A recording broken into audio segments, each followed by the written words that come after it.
Peace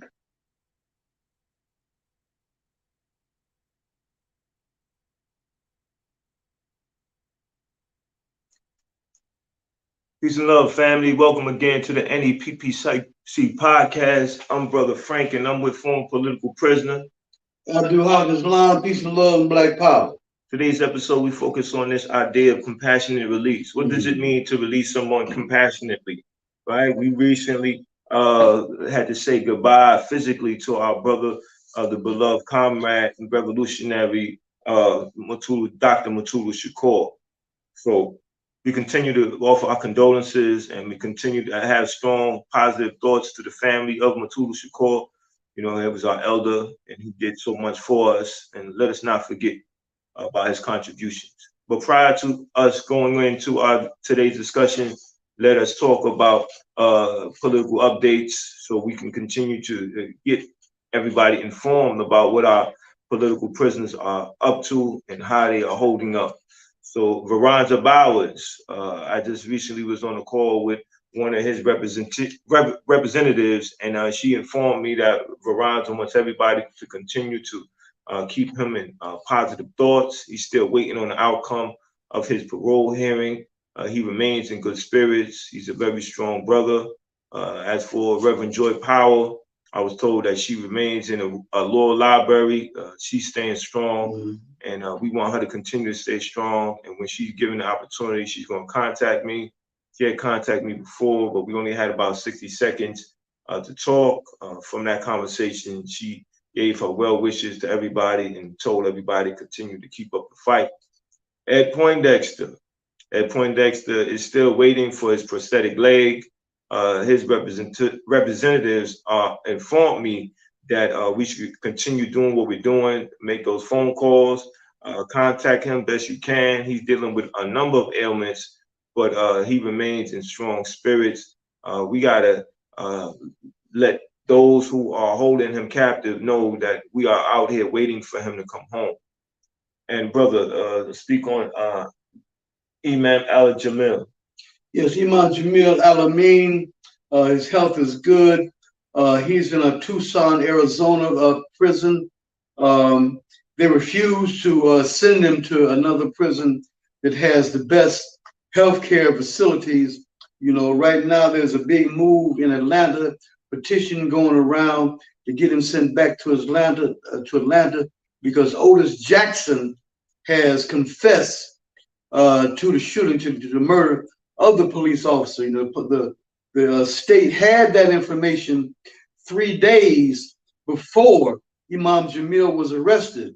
Otis Jackson confessed, and his wounds on his body are consistent with the police officer's statement that he shot the shooter. You know, and it took 3 days for them to. They didn't even deal with that. So Imam Jamil right now, his case is going in front of the Conviction Integrity Unit, you know, trying to get him back to Atlanta. You know, he has excellent grounds for appeal, you know, and, you know, they talk about compassion, but they got innocent people locked up. They know they're innocent. Ed Poindexter, Mutulu, Imam Jamil, among others, who they know are innocent, and they are not releasing. So when Frank talked about Mutulu, one thing that came to my mind that he didn't mention was that on August the 6th in Atlanta, there's going to be a commemoration for Brother Mutulu Shakur. You know, look that up online, and you can get the information. For more information on Imam Jamil, go to imamjamil.com, free Imam Jamil, Imam Jamil Action Network.com, you know, to get more and more details about his situation. His most recent writing was called Holy Cost. You know, like, you know, Holocaust. Holy Cost is a series of poems, and it has been recorded. One place that people read his poems was at the Spirit of Mandela event was recently held. People read some of his poems from some of his poems from his latest work called Holy Cost. So he continues to rap. He's been known for um, his power in speech and in communication and conversation. He's carrying that on. So that's the latest update on Imam Jamil Alameen. May he be free very, very soon. Yes, Inshallah. right. Excellent point. I wanted to take some time to talk about this concept of compassionate release. Right, we hear it being said a number of times. I know Russell Maroon Schultz was given compassionate release, and he passed away, made his transition rather about 50 something days after that. Dr. Matuda Shakur, after his compassionate release, he transitioned about 6 months afterward. So when we look at this idea of compassionate release and we look at what the state represents, we know that this is not really a compassionate release. It's more of a declaration of revenge, right? Because they had a number of time to release our political prisoners. And the reason why we're bringing this up, because we want everybody to take this matter of not letting our political prisoners die in prison very seriously. We have to step up and we have to do our part. We have to write them. We have to stay informed. We have to participate in organizations that are doing the work. Because the longer it takes to free our political prisoners, the less time we have with them. And I think that these two situations, Russell Maroon Schultz and Dr. Matuda Shakur, are prime examples of what's going on. Because the state is putting them in these hard conditions for so long. How much time is enough, right? If you were truly compassionate, then you would let them be paroled at a number of time. The first time they come to parole board, because how long does it take for them to be so-called corrected, right? You're waiting. Matuda Shakur was denied parole for the 10th time. And at that, the state didn't even want to give him compassionate release. They wanted him to die in prison.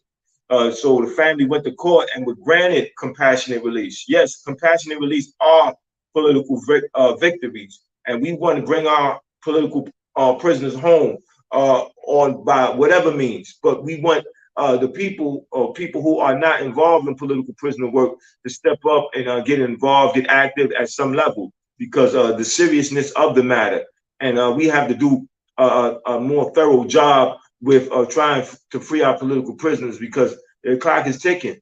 Right, Mumia has a number of ailments. Imam Jamil Alameen has a number of ailments. Ed Poindexter has a number of ailments going on. Kamal Siddiqui as well. So this is a battle, and this is a battle we have to take up seriously, right? It's a war of ideas that we are engaged in, and we have to understand that. So when they say compassionate release, we're saying it's declaration of revenge, right? Because they took so long to release our political prisoners, but we have a chance, an opportunity to control that narrative by what we decide to do, what we decide to participate in. So every week when we come on air, we want people to understand that we are building that relationship with our viewers, and we want our viewers to build on what we provided you with. We provided you with ammunition to engage in that war, and your duty is to provide this ammunition with others. So there's a number of us in different areas making this same point. Just imagine the impact we can have if a number of us who are in New York are participating in political prisoner work. A number of us who are in Los Angeles are participating in political prisoner work, and we understand who's doing what and how they're doing it. We learn from one another and accelerate momentum. Right? Me and Abdul Haq Islam, when we put out this podcast, we are initiating momentum, and we want others to do what they can wherever they're at. So now we begin to accelerate this momentum and give our political prisoners the opportunity to come home, because this compassionate release has to be challenged. This idea or us being content or relaxed with them freeing our political prisoners on their terms. We are taxpayers. The prison industrial complex system is constructed off of our tax dollars, and we have to say, we are taxpayers. and we have a right to say how our tax dollars are being used, and we have a right to say when someone gets to come home. And that's why these letters to parole boards are so important. And this is why it's so important to raise a political prisoner's name and at family functions. It's so important to walk around with a button of a political prisoner. It's so important to write to a political prisoner. They'll write back. So important to build that relationship, that bond with political prisoners, because they are very insightful. They are focused on what's going on, and they're doing their part wherever they're at and making the best of their life as they have to live it. So Abdul Haq Islam, when you hear this idea of compassionate release, right? How do you relate it to the state? Well, when I hear them use the term compassion, it brings to mind the political principle that we must be crystal clear on friends and enemies. America is an enemy to Black people. America is an enemy to humanity. America is an enemy to God. So this term compassion, giving all due respect to the efforts of the family and all the pressure that the people have put on the state, we realize that there's this pressure, you understand, on the system, you understand, which makes them feel they had to release our brother, so we have to be clear that it's this type of fight, this type of endeavor, these efforts, these work, when they say compassionate release, as if they disguise themselves, it's a political Halloween, like they're pretending to be human beings all of a sudden now, when the history of these beasts, you understand, is the exact opposite. We have plenty of examples in history that shows the inhumanity, the cruelty, the 1,000% opposite of compassion, of this enemy, and we're seeing this enmity, happening every day. We listen to the news every day. We still hear examples of this activity, this enmity to a people. You understand what I'm saying? This climate change is a result of fascism. Fascism in terms of a system, who cares nothing about the consequences as long as they can make a product.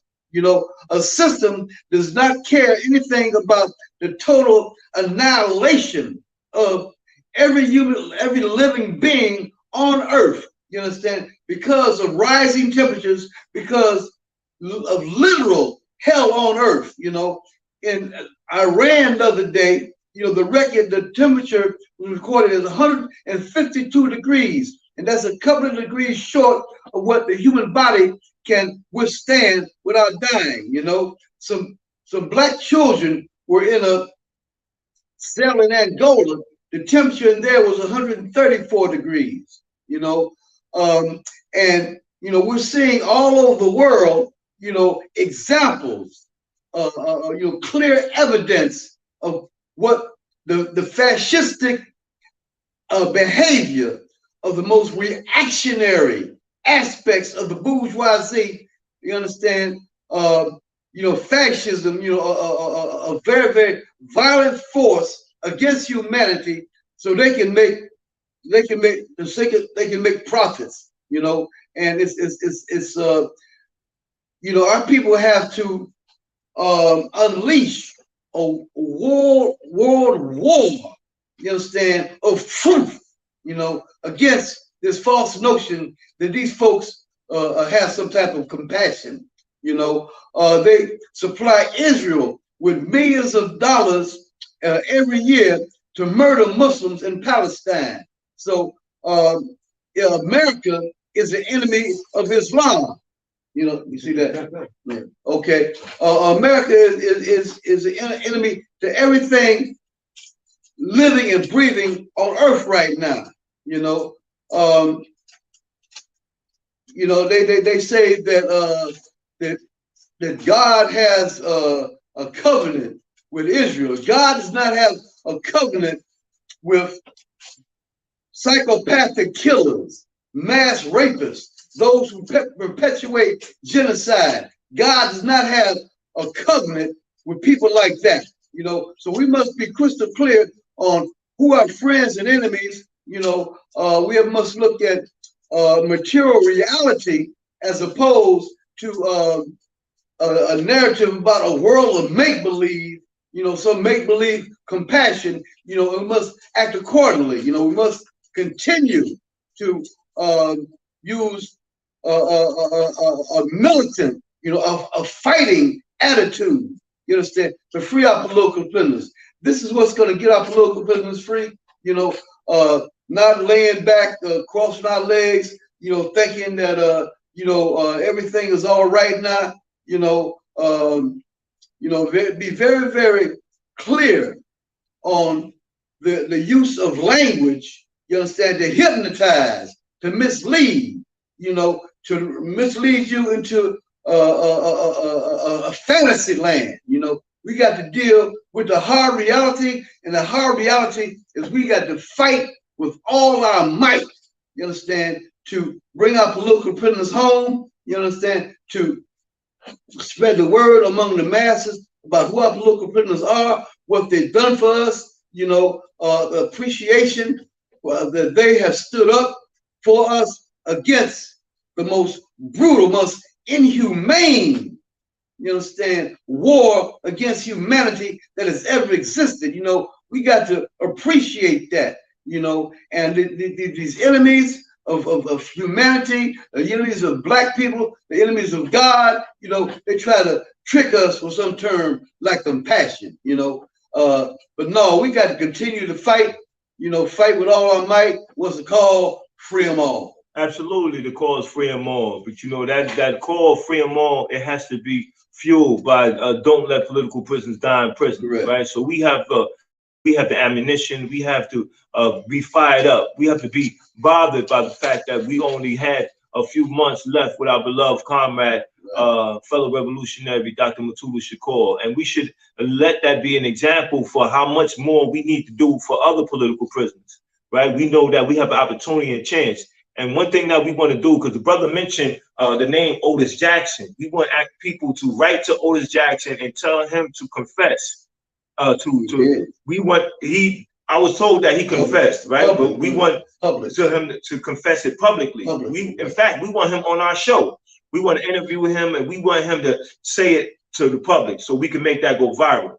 So if you're listening, Otis Jackson, or you're listening people who know Otis Jackson, tell him to contact us, right? He could contact us at me at Frank Brown at P.O. Box 310-115, Jamaica, New York 11431. Again, that's Frank Brown, P.O. Box 310-115, Jamaica, New York 11431.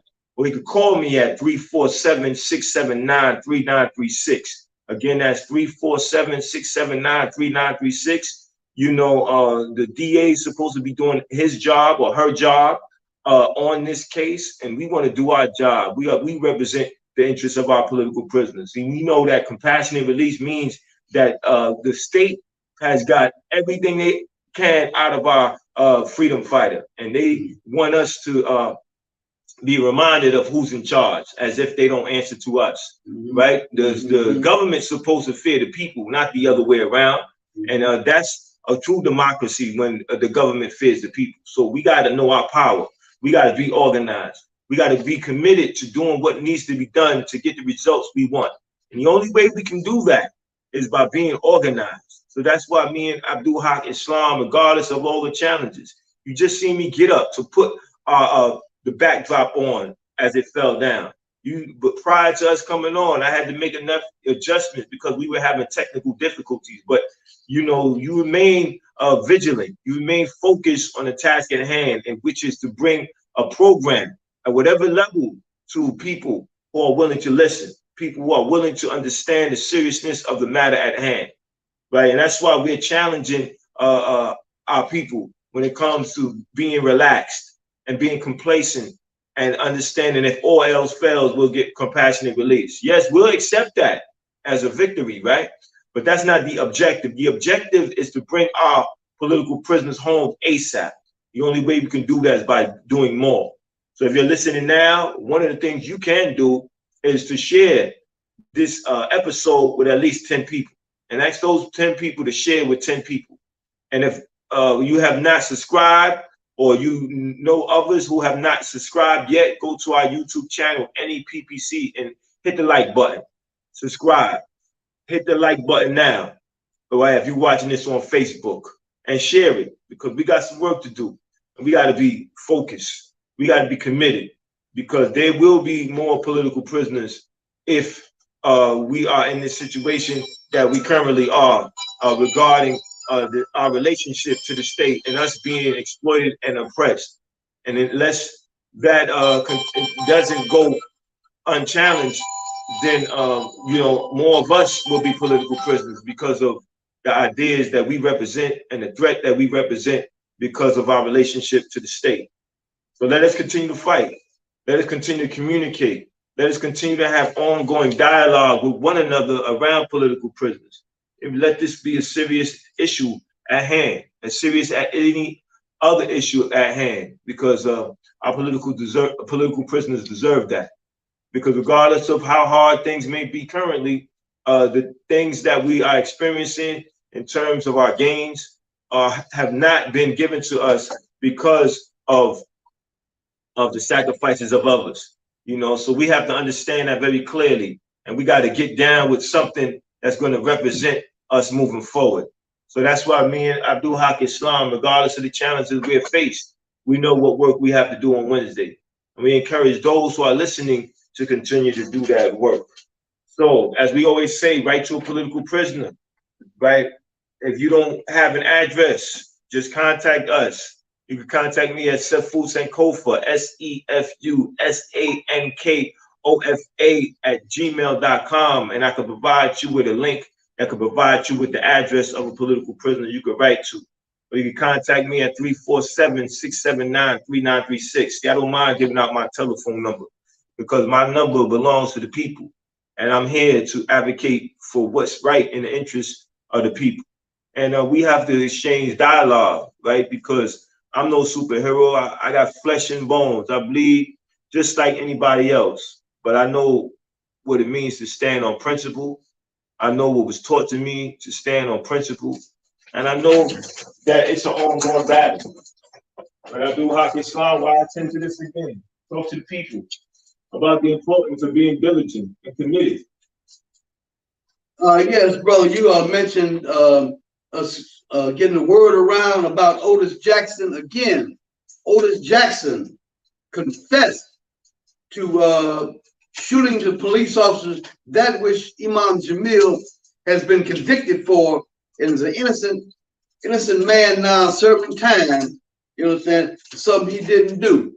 And spreading this word, you know, talking about it, you know, putting it out there, you know, a news flash to the folks. What this will produce in our people is a power. So we got to understand that our fight has to be a fight of power.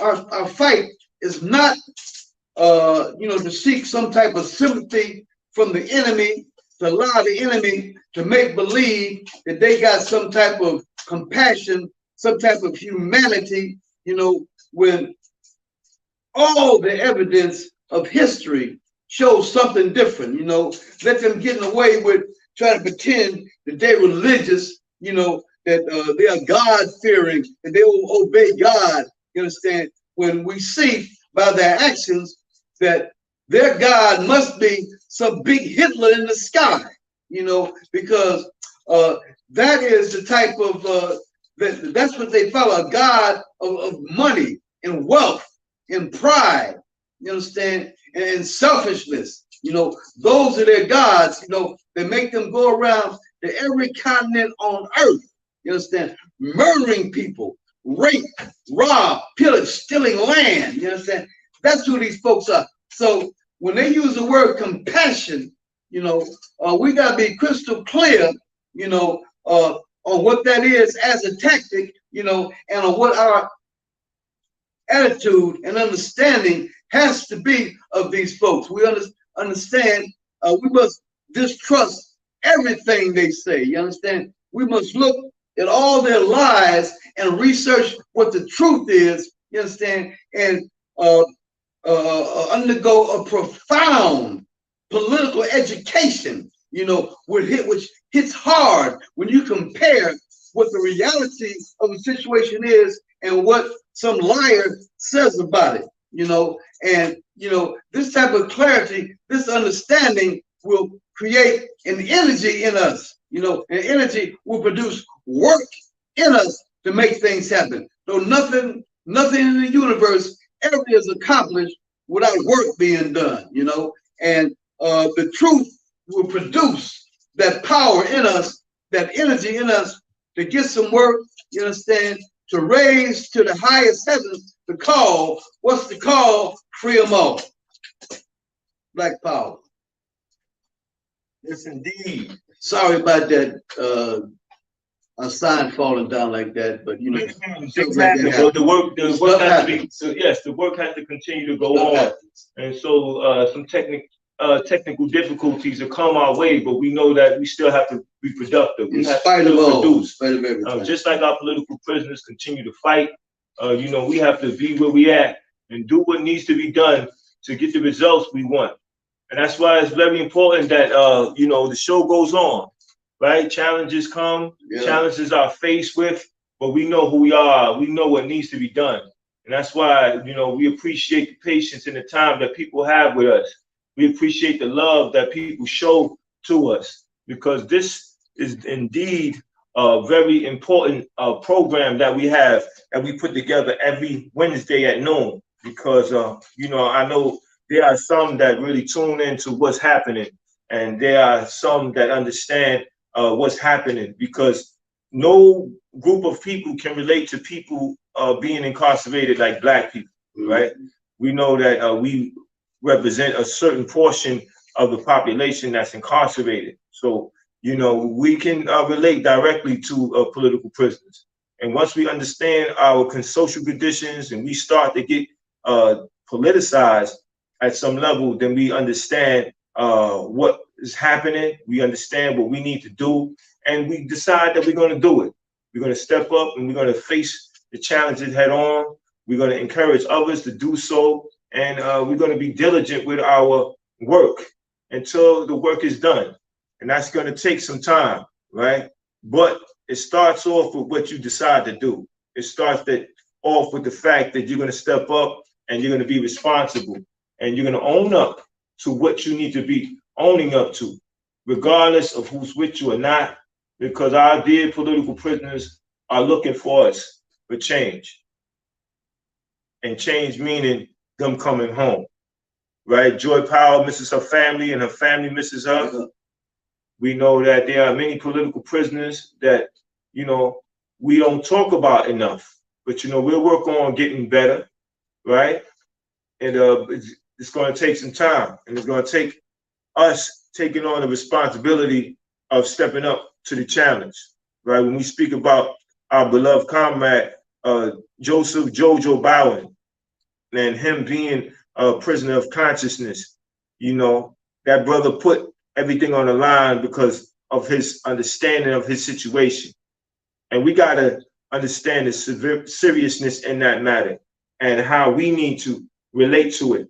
What does it mean to us to have somebody fighting for us and we're not doing anything in return?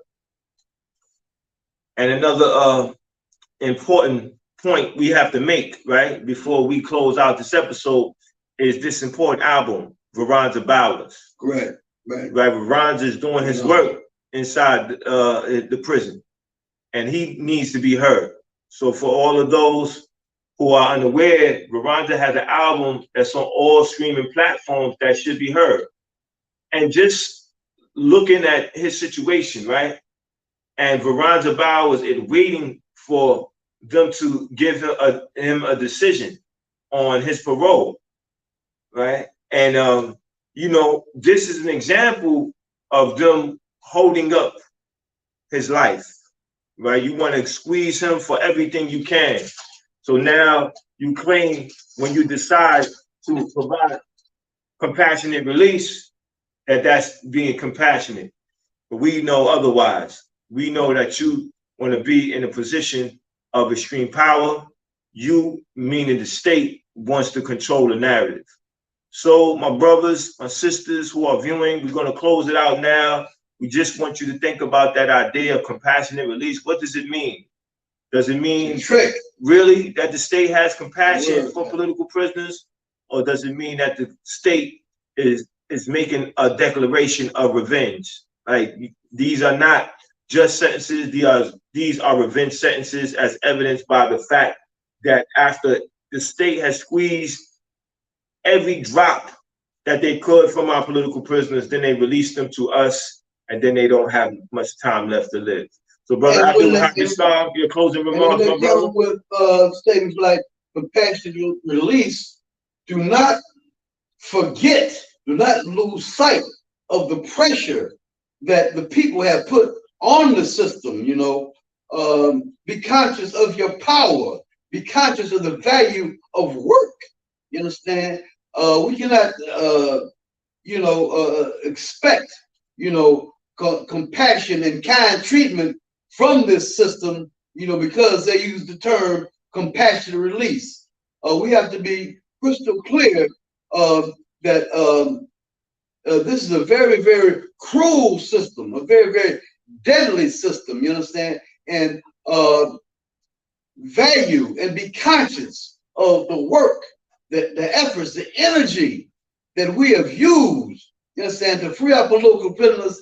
So when they free one of our political prisoners and use the term compassionate release, we must be conscious that it was the work, the pressure that the masses put upon the system that made this come about, you understand? And so we continue to say, what's the call? Free them all. What's the call? Free them all. What's the call? Free them all. What's the call? Free them all.